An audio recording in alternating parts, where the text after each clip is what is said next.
बेटा हमारी जो एक्सरसाइज है वो है 1.2। क्वेश्चन नंबर उसका कौन सा नहीं है हमारे पास 4 है। इस क्वेश्चन नंबर 4 को बेटा हमें डिस्कस करना है, जिसके अंदर उसने कहा find the rational number p and q।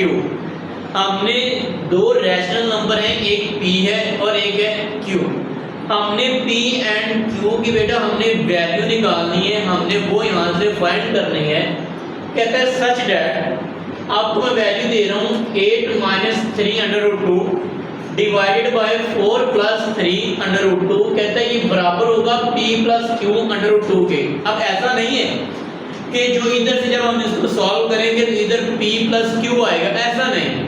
कहता है कि p से मुराद आपके पास कोई भी इंटीजर हो सकता है, q से मुराद आपके पास कोई भी इंटीजर हो सकता है। लेट्स सपोज बेटा जी जब इस चीज को सॉल्व करेंगे ना, ये चीज इधर चलती आएगी, ये वाली चीज इधर चलती आएगी, लेकिन जब हम इसको सॉल्व करेंगे ना तो हमारे पास कुछ आंसर इस फॉर्म में आएगा, और जो आंसर इस फॉर्म में आएगा उसके साथ √2 भी आता होगा।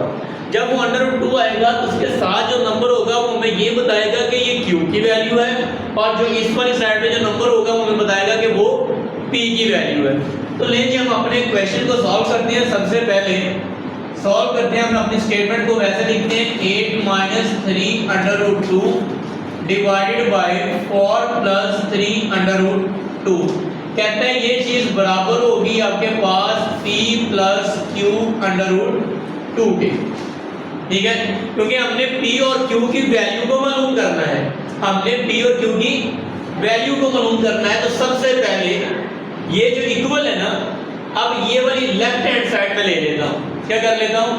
लेफ्ट हैंड साइड ले लेता हूँ, कि जब मेरे पास लेफ्ट हैंड साइड सॉल्व हो जाएगी ना, फिर मैं देखूंगा कि उसमें से कौन सी वैल्यू है जिसको मैं p के बराबर रिप्रेजेंट करवाऊंगा। ठीक है, ले जी 8 माइनस 3√2, और हमने कहा था कि जब हमने 1.2 का क्वेश्चन नंबर 1 सॉल्व किया था ना, हमने कहा था कि जब भी हमारे पास क्वेश्चन इस फॉर्म में आ जाए, 4 प्लस 3√2 के फॉर्म में आ जाए, तो हमने इसके कॉन्जुगेट से ऊपर मल्टीप्लाई भी करवाएंगे और नीचे डिवाइड भी करवाएंगे। लेकिन बेटा जी इसका कॉन्जुगेट क्या बनता है? 4 प्लस 3√2, मतलब इसका साइन चेंज करना है। अगर प्लस है तो माइनस में, अगर माइनस है तो प्लस में। लेकिन हम इसका माइनस साइन चेंज करेंगे तो ये हो जाएगा 4 माइनस 3√2 डिवाइडेड बाय 4 माइनस 3√2। यानी कि इसके कॉन्जुगेट के साथ ऊपर बेटा जी हमने मल्टीप्लाई भी करवाया और डिवाइड भी करवा दिया। अब इसके दरमियान में जो साइन है वो किसका है? मल्टीप्लाई का। ऊपर वाली वैल्यू से मल्टीप्लाई हो रही है, और नीचे वाली वैल्यू से मल्टीप्लाई हो रही है। लेकिन जी इधर हमारे पास वो वाली वैल्यू वैसे की वैसे चलती आएगी, p प्लस q√2। ले जी इसको इसके साथ मल्टीप्लाई करवाएंगे, 8 माइनस 3√2 ब्रैकेट लगाएंगे, 4 माइनस 3√2 डिवाइडेड बाय लिख देंगे 4 प्लस 3√2 और 4 माइनस 3√2, और इधर p प्लस q√2 वैसे का वैसे। अब ये दोनों वैल्यूज मल्टीप्लाई हो रही हैं और ऊपर वाली वैल्यूज भी क्या हो रही हैं? मल्टीप्लाई। अच्छा, अब इसको मल्टीप्लाई कैसे करवाना है? इनको इस पहले वाले इंटीजर को हम इस पूरी इक्वेशन के साथ मल्टीप्लाई करवाएंगे, इस पूरे फैक्टर के साथ मल्टीप्लाई करवाएंगे। ठीक है, जब ये 8 इस पूरे नंबर से, इस पूरी ब्रैकेट में जो वैल्यूज हैं 1 और 2, जब इस 8 को इस पूरे फैक्टर से मल्टीप्लाई करवा लेंगे ना, फिर हम इस 3√2 को हम इस पूरे फैक्टर से क्या करवाएंगे? मल्टीप्लाई करवाएंगे। और अगर इसके डिवाइड पे गौर करें तो बेटा एक वैल्यू प्लस में है और एक माइनस में है। अकॉर्डिंग टू दिस प्रॉपर्टी, अगर इस प्रॉपर्टी की बात करें a की 2 माइनस b की 2, ये बराबर होता है a plus b into a minus b के। अगर एक वैल्यू प्लस में हो और दूसरी वैल्यू किस में हो? माइनस में हो, तो हम इसको a का स्क्वायर माइनस b के स्क्वायर की फॉर्म में लिख सकते हैं। लेकिन सबसे पहले हम इसको मल्टीप्लाई करवाते हैं।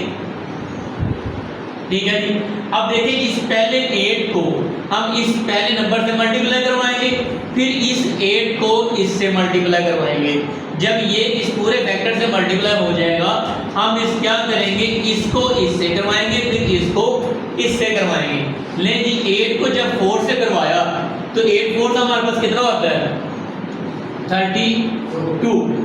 ले जी, अब ये प्लस का था, ये भी प्लस का, इसलिए इसके साथ प्लस का साइन आ गया। अब ये प्लस का और ये माइनस का, तो प्लस प्लस माइनस 8 3 हमारे पास कितना आ गया 24/2। ले जी, इस पहले इंटीजर को, इस पहली वैल्यू को हमने इस पूरे के साथ मल्टीप्लाई करवा दिया। अब बारी है इसकी, जब इसको इस पूरे के साथ मल्टीप्लाई करवाएंगे तो ये माइनस का और ये प्लस का, प्लस माइनस माइनस, यहाँ पे हमारे पास माइनस आ जाएगा। 4 को किससे मल्टीप्लाई करवाएंगे 3 से, 4 3 क्या आ जाएगा हमारे पास 12/2। अब इसको तो इससे करवा दिया।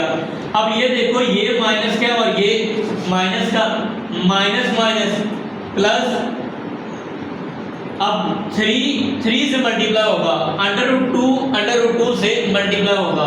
जब 3 को हम 3 से मल्टीप्लाई करवाएंगे तो 3 3 9 और √2 से मल्टीप्लाई होकर क्या हो जाएगा √2 का स्क्वायर। लेकिन अब नीचे गौर करें, ये प्लस में है और ये माइनस में। अब यहाँ पे ये वाला फार्मूला हमने यूज करना है जिसमें उसने कहा है कि अगर एक वैल्यू प्लस में हो और दूसरी किस में हो माइनस में हो, तो हम क्या करेंगे उसको कन्वर्ट कर सकते हैं a की 2 माइनस b की 2 में। ले जी, इस पूरी वैल्यू यहाँ पे आप यूँ समझें कि ये आपके पास a है और ये क्या है b, ये a है और ये क्या है b। तो हम यहाँ पे क्या करेंगे, डिवाइडेड बाय हम कर देंगे 4 का स्क्वायर माइनस, अब यहाँ पे कर देंगे 3/2 का स्क्वायर। लेकिन अब हम क्या करेंगे, अपने इस इक्वेशन को हम क्या करेंगे सॉल्व। ये वाली इक्वेशन हमारे साथ साथ चलती आ रही है उधर, ठीक है। ये इधर हमारे पास p + q/2 ये हमारा साथ साथ चलता आ रहा है। अब इधर 32 है, -24 माइनस का क्या है 12 है। ये वाला जो स्क्वायर है वो इस अंडर से क्या हो जाएगा कैंसिल आउट।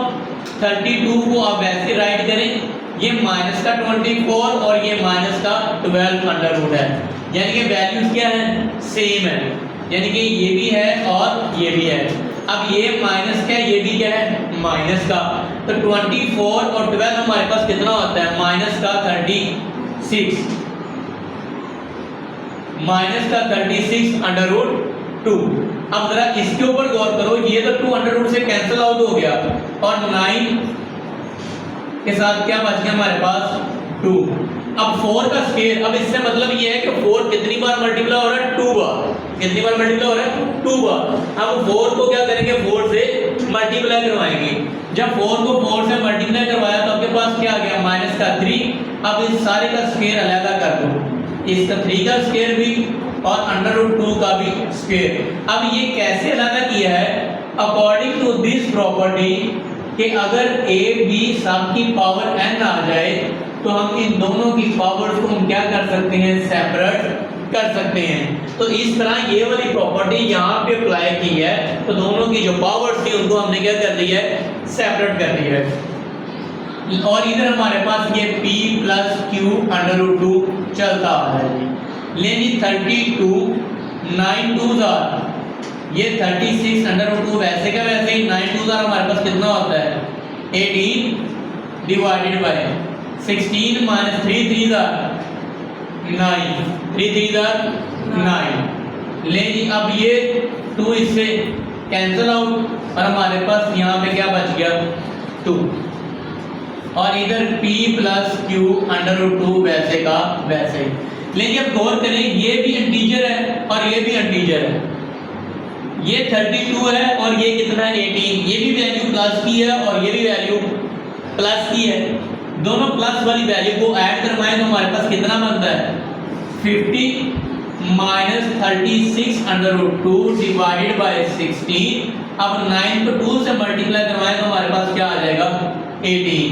अब ये p + q/2 बेटा जी आपके पास ये वैसे का वैसे। अब ले ये देखिए, ये 50 है, ये माइनस का 36 है, इसको कुछ नहीं करना, इसको वैसे का वैसे ही राइट करवाएंगे। अब 16 में से 18 निकालें, ये प्लस है और ये माइनस, प्लस माइनस माइनस 18 में से 16 निकाले तो 2 आया, बड़ी रकम के साथ साइन कौन सा है माइनस का 2। ले जी, ये आ गया p + q/2 2। ठीक है जी। अब ये यहाँ पे लिखते हैं, इसको यहाँ पे सॉल्व कर लेते हैं जी। अब ये जो 2 है ना 2, इसका माइनस इधर मैंने साइड पे निकाल देना है। ये 2 को इस 50 के नीचे भी डिवाइड करवाऊंगा और इस 2 को 36 के नीचे भी डिवाइड करवाऊंगा। ठीक है, इस 2 को 50 के नीचे, क्योंकि सब के नीचे डिवाइड हो रहा है ना, तो इस 2 को 50 पे भी और 36 पे भी। हम क्या करेंगे, यहाँ पे इसका माइनस कॉमन निकाल ले, -36/2 डिवाइडेड बाई क्या आ गया, माइनस का 2। दोनों को क्या करेंगे, दोनों के नीचे ही डिवाइड करवाएंगे, 50 के नीचे भी 2 और 36 के नीचे भी 2। लेकिन हम क्या करेंगे, डिवाइड करवाया, पहले 50 को 2 पे करवाया, फिर -36/2 डिवाइडेड बाय 2, और इधर हमारे पास p प्लस क्यू क्या हो रहा है, चलता p प्लस क्यू/2। लेकिन p प्लस क्यू/2 मैं इसको थोड़ा सा नीचे करके लिख लेता हूँ यहाँ इस तरह।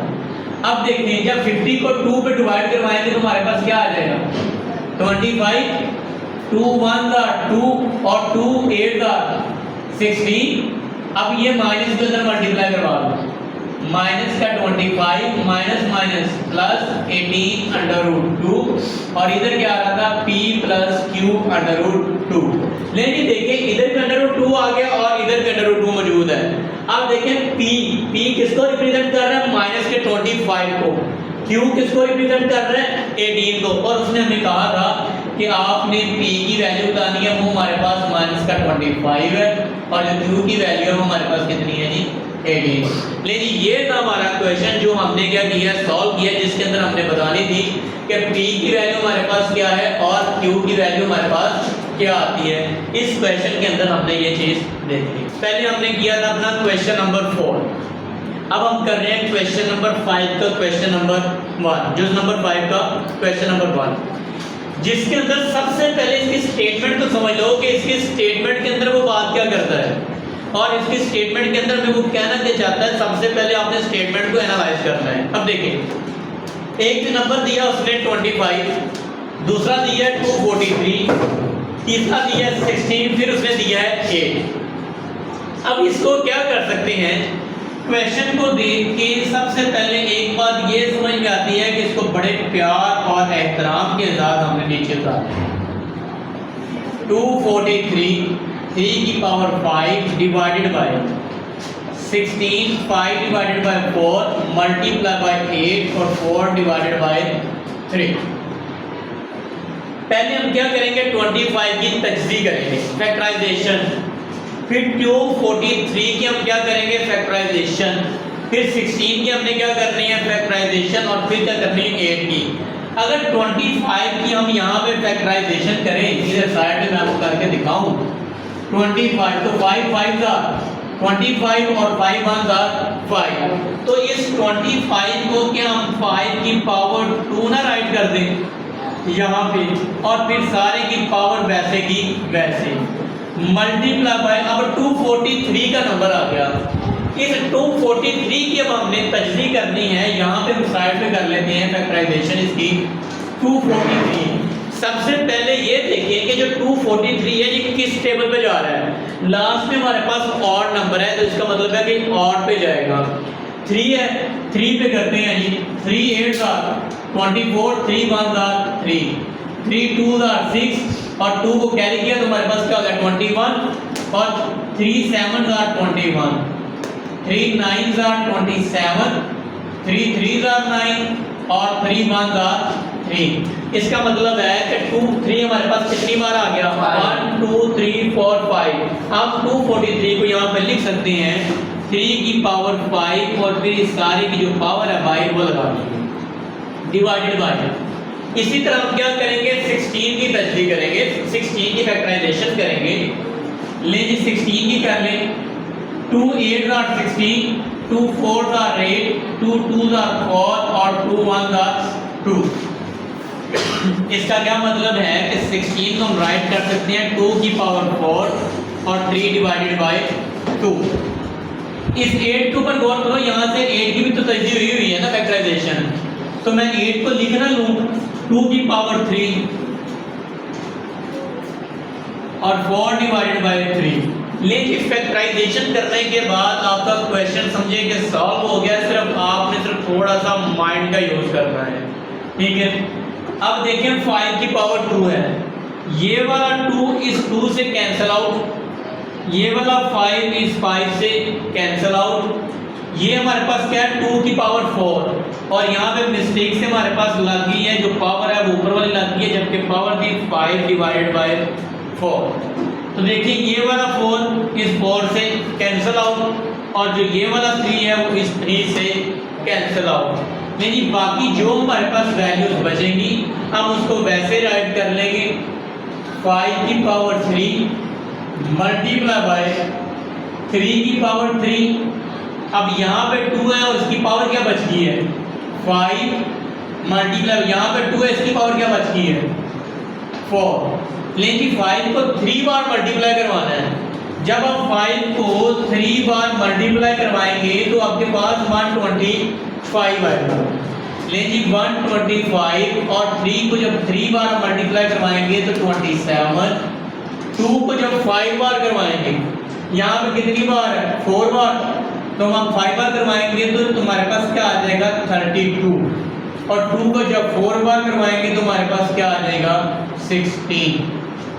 लेकिन 125 को आपने मल्टीप्लाई करवाना है किसके साथ 27 के साथ, 3375, और जब 32 को हम 16 से मल्टीप्लाई करवाएंगे तो आपके पास फिर क्या आएगा, 32 को आपने मल्टीप्लाई करवाना है 16 के साथ 512, और यही हमारा आंसर है 3375 and divided by 512, this is your answer।